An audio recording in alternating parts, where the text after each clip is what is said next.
maybe the Windows Explorer just isn't doing it for you. You know, if you're on Windows and you're trying to manage your files. Maybe the Finder just isn't doing it for you. Maybe you're someone who believes that they need to FTFF, which they may very well do in the next iteration of Mac OS X, also known as Snow Leopard. Or maybe you're on Linux and the file manager that you have in your shell just isn't your thing. Well, what do?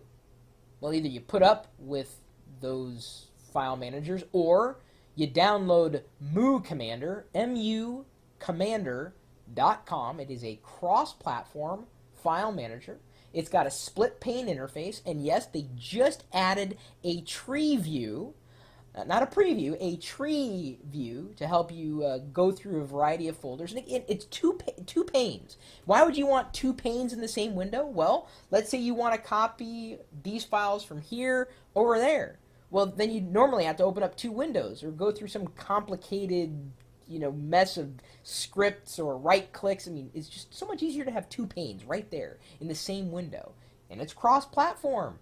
And it ain't gonna cost you a thing. All the files are available in Subversion, which means, let me scan this here. Yeah, lightweight cross-platform file manager.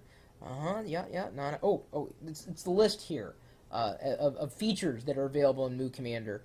At least I believe it's Mu, M-U Commander. Mu Commander, maybe? Virtual file system with local volumes, FTP, SFTP, Samba, NFS, HTTP, and Bonjour support. Copy, move, rename files, create directories, email files, browse, and create an uncompressed zip, RAR, TAR, gzip, bzip2s, ISOs, DEBs, and LST archives. Wow. So you don't even need to download another utility to unzip zip files or RAR files. Zip files can be modified on the fly without having to recompress the whole archive.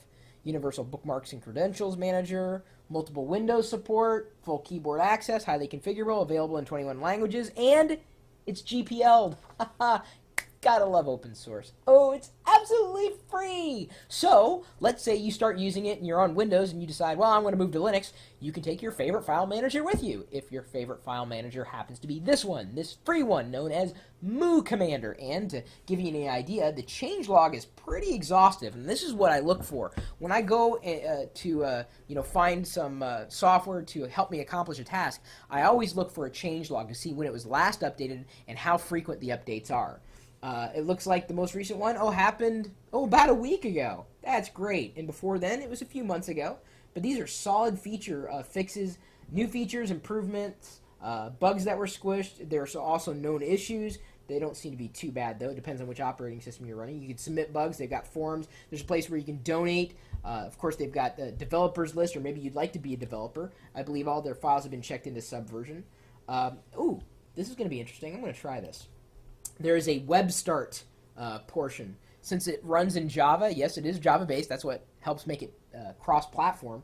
Let's see here. So it's downloading right now based here in the web browser. We're going to try downloading it. I haven't done this yet. I've downloaded the Mac OS X binary, but I haven't actually downloaded it from the web. Verifying, launching, and let's see what we have.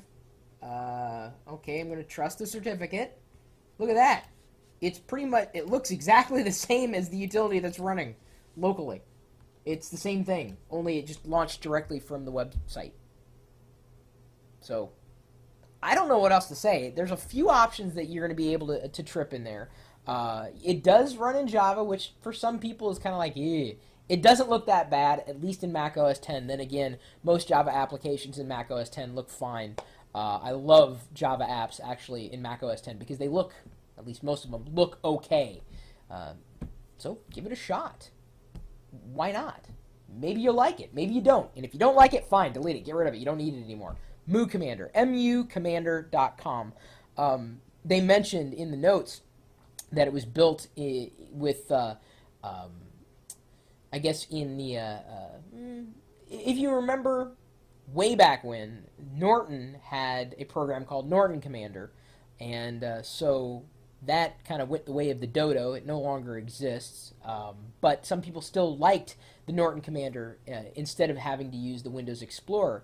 And Mu Commander, or Mu Commander, is here now for everybody. So give it a shot. Let me know what you think. And maybe you know of an alternative that does run cross-platform, that is just as powerful, if not more powerful, that you can pass along.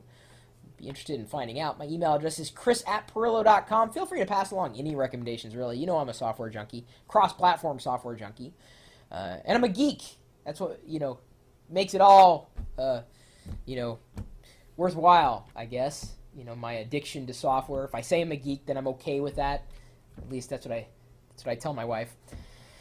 You're more than welcome to join our community of geeks at geeks.pirillo.com. Over 8,000 of you over there right now, geeking out. Of course, there are also geeks here in the chat room geeking out. The chat room is a part of this video that I'm streaming out over the web 24 hours a day, 7 days a week. And we're typically talking tech here. I include the chat room inside the video, so you, as a part of the community, is, you're as much a part of this as I am. And even if I'm not here, people in the chat room certainly are. We're typically talking tech 24 hours a day, 7 days a week at live.pirillo.com. We'll see you later.